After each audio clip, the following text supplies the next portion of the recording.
Hello friends, मैं आज से आपको फोटोशॉप के ट्यूटोरियल के बारे में डिटेल से बताऊंगा। इसीलिए आप मेरे चैनल को सब्सक्राइब करना ना भूलें, जिससे कि मैं जो भी नया वीडियो अपलोड करूं वो आपके पास में मेल के ज़रिए पहुंच जाए। तो चलिए हम सबसे पहले फोटोशॉप ओपन कर लेते हैं। इसमें मैं आपको सबसे पहले टूल बार के ऑप्शन सिखाऊँगा।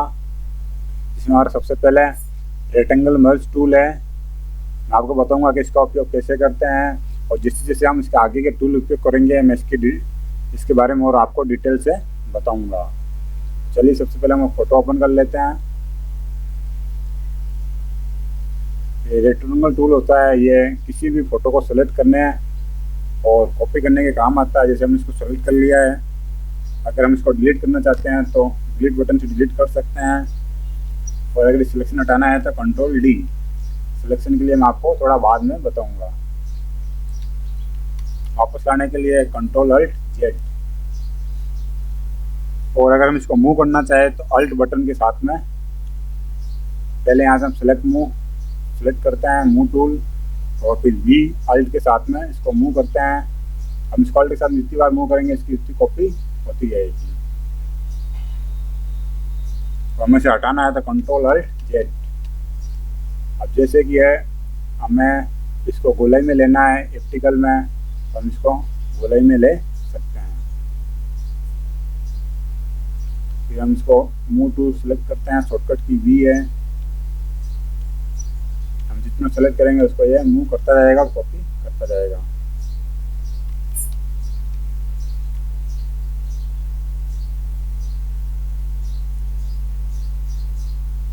अगर जैसे हम देखेंगे हमारी इमेज यहाँ से पूरी नहीं है, अगर हम इसको पूरी करना चाहते हैं तो रेक्टेंगल टूल या ऑप्टिकल टूल सेलेक्ट कर लेते हैं, और जिस पार्ट से हमें इसको खाली पीठ को भरना है उसको हम सेलेक्ट कर लेते हैं यहाँ से रेक्टेंगल टूल से। शॉर्टकट इसकी एम है, और सेलेक्ट करने के बाद में हम कीबोर्ड से कंट्रोल टी प्रेस करते हैं। कंट्रोल टी नहीं तो यहाँ पर इमेज पे आपको ऑप्शन मिल जाएगा री ट्रांसफॉर्म का, कंट्रोल टी, और हम इसको खींच के जहाँ तक हमें फिलअप करना है वहाँ तक करके एंटर कर देंगे। और सिलेक्शन हटाने के लिए control D select control D. ये खाली पार्ट बच गया, फिर हम इसको यहाँ से वापस सेलेक्ट कर लेते हैं और कंट्रोल टी करते हैं, इसको नीचे खींच देते हैं। फिर देखेंगे यहाँ पे और बच गया, फिर इसको हम वापस खींचते हैं, कंट्रोल टी कर देते हैं, एंटर कर देते हैं। हम देखेंगे कि हमारी इमेज पूरी तरह से कंप्लीट हो चुकी है। इसी तरह से पुरानी कटी फटी हुई इमेजों को सही करने के लिए इस टूल का उपयोग किया जाता है। इस टूल का और भी उपयोग है, मैं आपको आगे डिटेल में बताता जाऊंगा।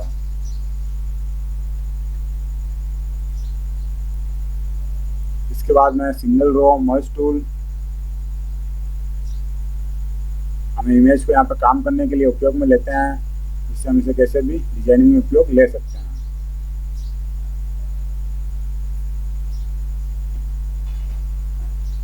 अगर हम इसको यहाँ साइड से पकड़ेंगे तो हमारे पास में ब्लू आएगी, अगर हम खाली स्थान से भरते हैं तो हमारे पास डैश डैश लाइन आएगी सिलेक्शन वाली। इसका उपयोग हम किसी इमेज को पार्टिकुलर साइज के लिए करते हैं, मैं आपको आगे बता दूंगा। मेरे लोगो डिजाइनिंग में इसका उपयोग बहुत होता है। फिर हम इमेज को क्लोज कर देते हैं, इसको सेव नहीं करते हैं। फिर हम दूसरी पे इमेज ओपन कर लेते हैं, ओपन करते हैं, इसको जूम कर लेते हैं। फिर हम ऑप्टिकल टूल को वापस सेलेक्ट करते हैं। अब जैसे कि हमें किसी इमेज का या किसी पर्टिकुलर जगह का यानी पार्ट का कलर चेंज करना है तो हम उस जगह को सिलेक्ट कर लेते हैं। जैसे हमने ये येलो कलर को सिलेक्ट कर लिया है। फिर हम इसके बाद में इमेज में जाएंगे और एडजस्टमेंट में और हर सिलेक्शन में जाएंगे। हम जैसे इसको करते हैं देखेंगे जो हमने सेलेक्ट कर रखा है खाली उसी का कलर चेंज हो रहा है।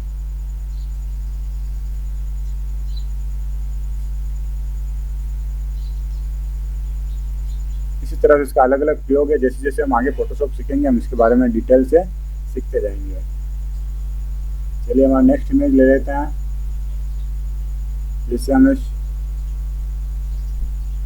फोटो को ले लेते हैं, जैसे हम इस कैप को कॉपी करके यहाँ पे एक और लगानी है तो हम इस ऑप्टिकल को सिलेक्ट कर लेते हैं, और हम इसको अगर शिफ्ट के साथ में करेंगे, अल्ट के साथ में ये एकदम गोल हो जाएगी।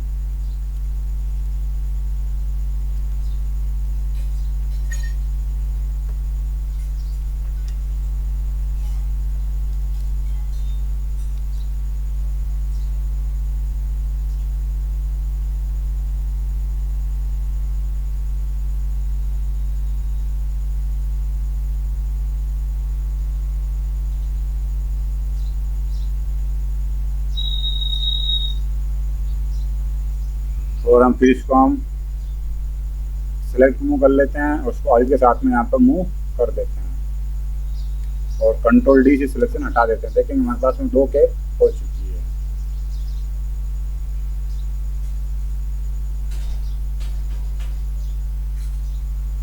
इसी तरह से इसका उपयोग जिससे ये कोई दाग धब्बा हटाने में भी किया जा सकता है।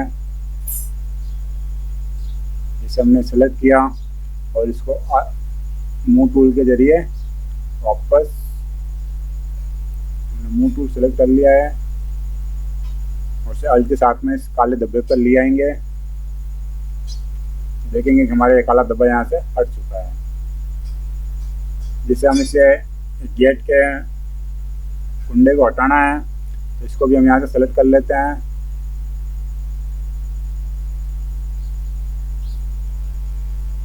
और फिर मूव टूल सेलेक्ट कर लेते हैं और इसको अल्ट के साथ में इसके ऊपर लेकर आ जाते हैं और कंट्रोल डी कर देते हैं। देखते हैं हमारे यहाँ से ये दरवाजे का लॉक हट गया है। अगर हम चाहते हैं यहाँ से जूतों को हटाना तो हम जूतों को भी हटा सकते हैं। हम रेक्टेंगल टूल सेलेक्ट करते हैं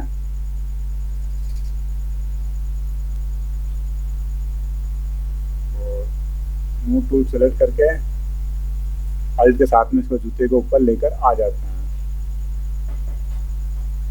और कंट्रोल डी कर देते हैं। और जब मैं नीचे का पार्ट बताया हम इसको भी वापस सेलेक्ट कर लेते हैं। शॉर्टकट है इसकी, हम चाहे तो इसको मूव कर सकते हैं या इसको हम कंट्रोल टी करके इसको ऊपर भी खींच सकते हैं। देखेंगे कि हमारे यहाँ से जूता हट चुका है। चलिए इसके बाद में हम नेक्स्ट इमेज ले लेते हैं।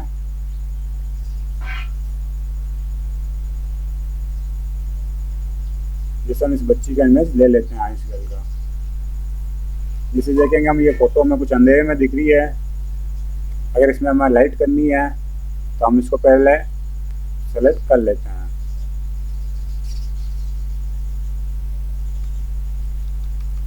और इसको थोड़ा मूव कर लेते हैं कि इसका पोजीशन बराबर आ जाए। फिर इसके बाद हम इमेज ऑप्शन में जाते हैं, एडजस्टमेंट में ब्राइटनेस एंड कंट्रास्ट हम इसको थोड़ा कम ज़्यादा कर सकते हैं।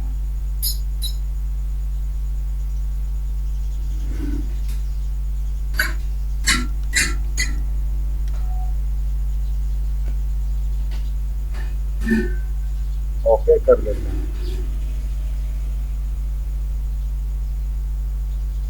यहाँ से इसका हम कलर बैलेंस कर लेते हैं और कंट्रोल डी से सिलेक्शन हटा देते हैं और फिर हम कंट्रोल जेड करते हैं। देखते हैं हमारे इमेज में फर्क आ चुका है। चलिए इसके बाद हम आपको इसके दूसरे 2 टूल बता देते हैं। हम एक न्यू पेज ओपन कर लेते हैं किसी भी साइज का।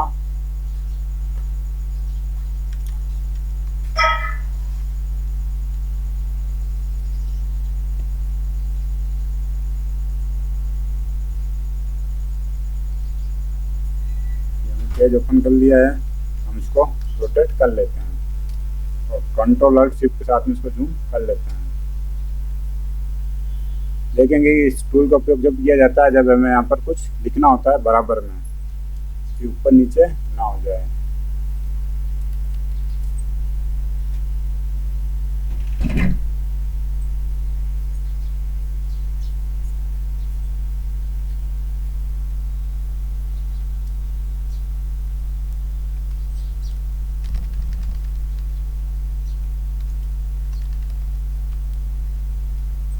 हमने यहाँ पे ये लिख दिया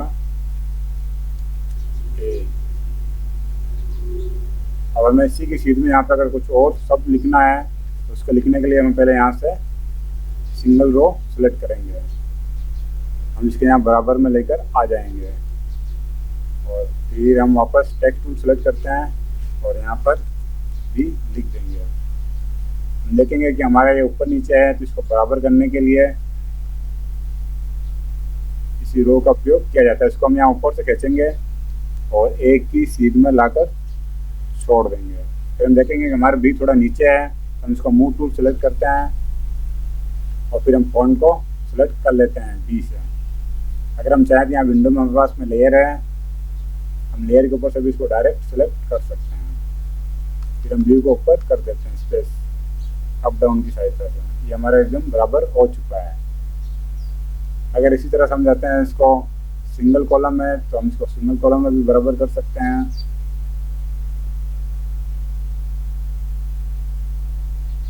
दोस्तों हम इसे डिजाइन भी बना सकते हैं हम। चलिए मैं आपको इससे डिजाइन बनाना बता देता हूँ।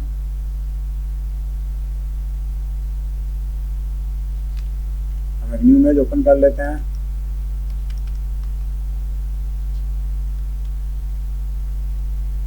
और सबसे पहले हम बैकग्राउंड को अनलॉक कर लेते हैं, डबल क्लिक करके ओके और न्यू लेयर ले लेते हैं। सबसे पहले रेक्टेंगल टूल है, इसे हम इसे सेलेक्ट करते हैं और इसके बाद देखेंगे ऊपर हमारे पास में यहाँ पे ऑप्शन शो हो रहे हैं। जैसे फर्स्ट ऑप्शन है, इसके अंदर हमारे पास में एक ही रेक्टेंगल बनेगा, हम एक से ज़्यादा रेक्टेंगल इसमें नहीं बना सकते हैं। अगर हम दूसरे ऑप्शन को सिलेक्ट करते हैं तो हम इसके अंदर और इसके अंदर कोई भी रेक्टेंगल बना सकते हैं और कोई भी डिजाइनिंग बना सकते हैं ऐसे। और इसके बाद में अगर हम तीसरा ऑप्शन अगर हम इसके अंदर बनाना चाहें तो ये नहीं बनेगा, इसके लिए हमें ये तीसरा ऑप्शन यूज करना पड़ेगा। ये चौथा ऑप्शन है, जो चीज़ हम सेलेक्ट करेंगे वही रहेगी, बाकी सारी हट जाएगी।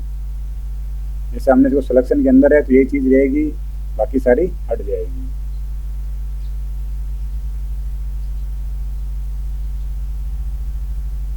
इसको हम सेलेक्ट करके इसके अंदर कलर फिल कर सकते हैं। कलर फिल करने के लिए हम यहाँ से फिल ऑप्शन यूज कर लेते हैं और यहाँ से कलर ले लेते हैं और कंट्रोल डी से सिलेक्शन हटा देते हैं।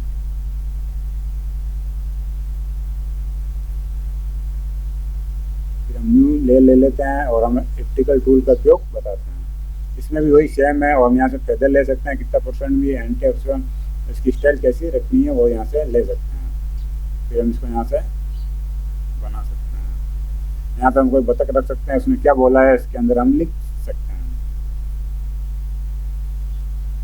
चलिए दोस्तों, इसके जो और उपयोग होंगे मैं इसको आपको आगे डिटेल से बता दूंगा। चलिए थोड़ा मैं आपको और बता देता हूँ। इसमें लेयर को हम डिलीट कर देते हैं।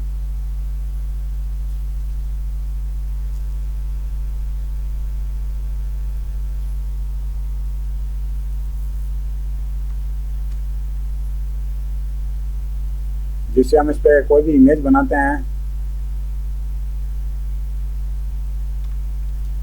अगर इसमें हम फिर वापस दूसरा बॉक्स बनाते हैं,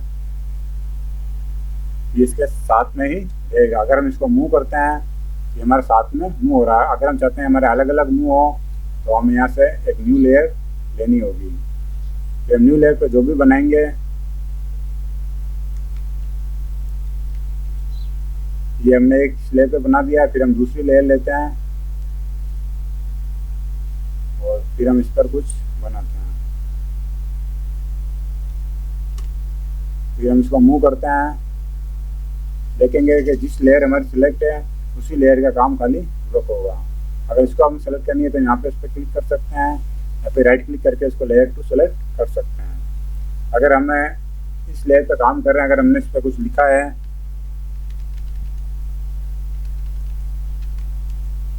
तो हम उसे यहाँ से साफ कर सकते हैं। जैसे हमने यहाँ से टेक्स्ट टूल सेलेक्ट कर लिया और यहाँ पर कुछ लिख दिया है। अगर हम इसको हटाना चाहते हैं, यहाँ से या तो लेयर हटा सकते हैं या फिर इरेज टूल से भी इसको हटा सकते हैं।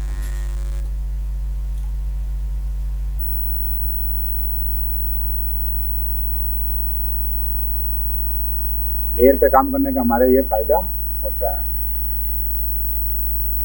अगर हम चाहते हैं इस लेयर को हटाना तो इसको पहले हम सेलेक्ट करेंगे और फिर इसको हटा सकते हैं।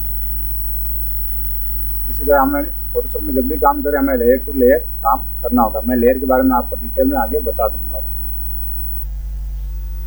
तो चलिए दोस्तों, आप मेरे चैनल को सब्सक्राइब करना ना भूलें, जिससे आप मेरे आगे के वीडियो का अपडेट निरंतर पाते रहें।